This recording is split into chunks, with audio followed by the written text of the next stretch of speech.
I mean, I thought the start was what made the second period look so good. One way or another, this group, we just got to find a way to have a better start.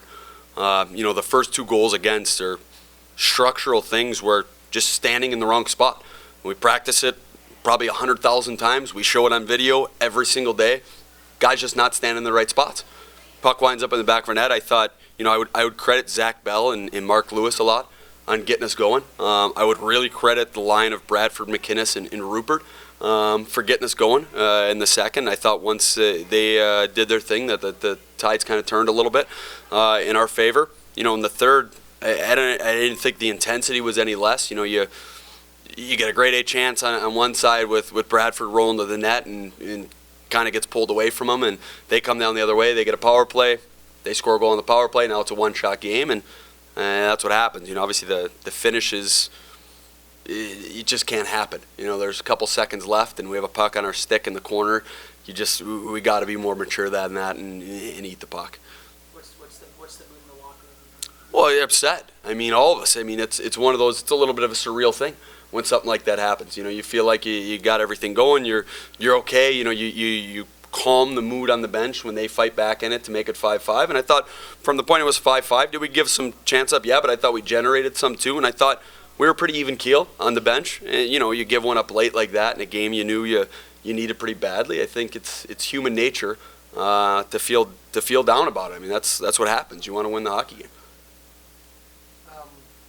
You mentioned Bell and Lewis. I mean, second game in a row that Lewis has been heavily involved like this. I mean, is this just something that the players take upon themselves, or do you go kind of up and down the bench and say, okay, guys, who wants to be the person who takes the lead, who gets us going? Well, I think it varies. I think there's certainly times when you do that and just say, hey, someone's got to get us a spark here. Tonight was a case of, and I think it was a case of them learning the lesson from last game of, when we got going physically, and it kind of changed that game, and I think it was a little bit of the same tonight. I noticed that in the first it was very hard to fight through the neutral zone, but in the second it seemed like all of the passes were connecting and the system for fighting through was a lot crisper. Yeah. Was anything said? There were certainly a couple adjustments made in the intermission, mostly offensively and defensively. The biggest thing for me in the neutral zone was we didn't move our feet hard enough back to support. So when we were getting pucks in the neutral zone in the first, we had no depth. The defensemen were right on. It seemed like there was no space. All of a sudden, when you come back and you get to the right spots in the D zone, and you get back and you stop and you're available, now you pop the puck to the guy, and now we have some depth coming out. We're able to push them back a little bit rather than have them right up on us. So I thought we just did a better job of that, which is what opened up the ice through the neutral zone. Noticed that you guys have added a few older people to the roster. Is there a move toward bringing in a couple veterans to settle down the younger guys, or what is? I mean, the bottom line is it's a move because we have to win. I mean, we need guys in here.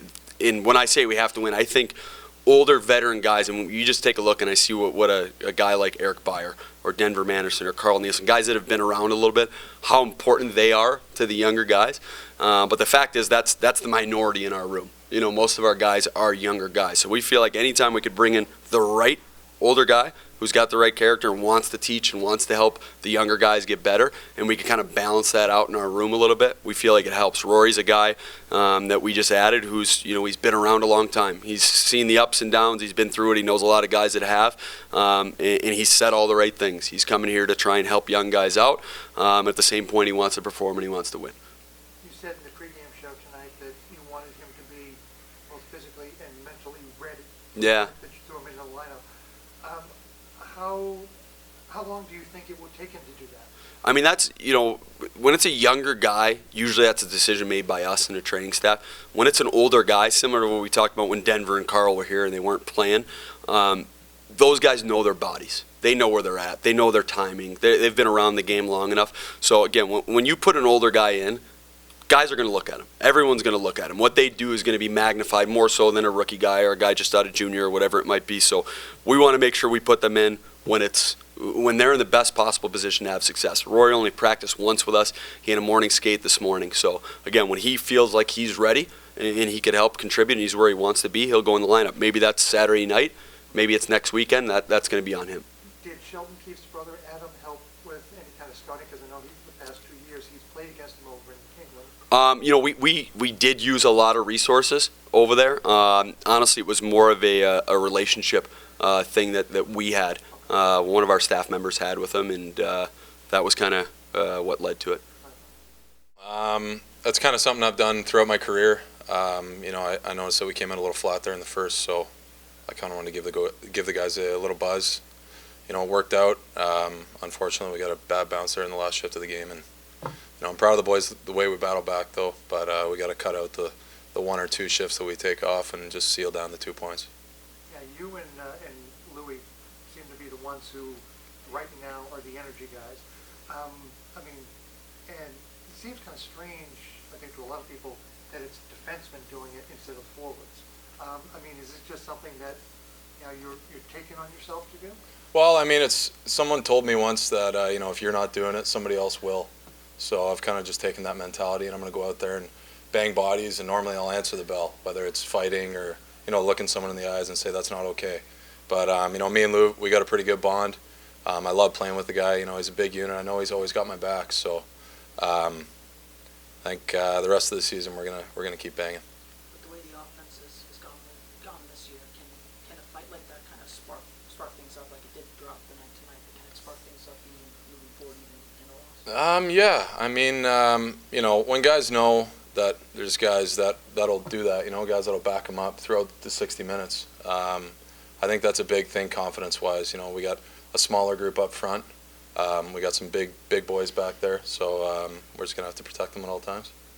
What's the addition of 6'5" Rowley going to add to the blue line? He's an older guy. I mean, I've talked to him. He's nothing but the best. I mean, he wears his heart on his sleeve. I've heard like I said, he's awesome. Good dressing room guy. So you know, I haven't heard much about his play or what he can do, but I'm sure if they brought him in, he's one heck of a player.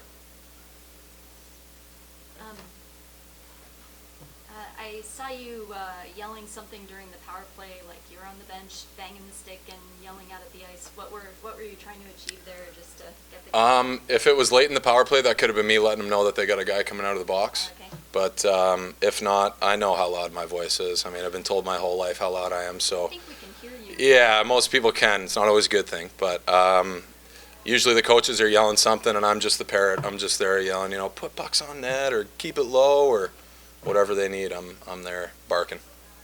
How do you think the guys will respond Saturday to giving up that goal in the last shift? Like I said, that one stung, man. We weren't happy about that, especially to work for something. I mean, all year we've said we need to play a complete 60 minutes, and you know, for us to battle back there, and then like I said, that bounce at the end, just it's kind of the way things are going right now. But we just got to keep it simple and keep working hard.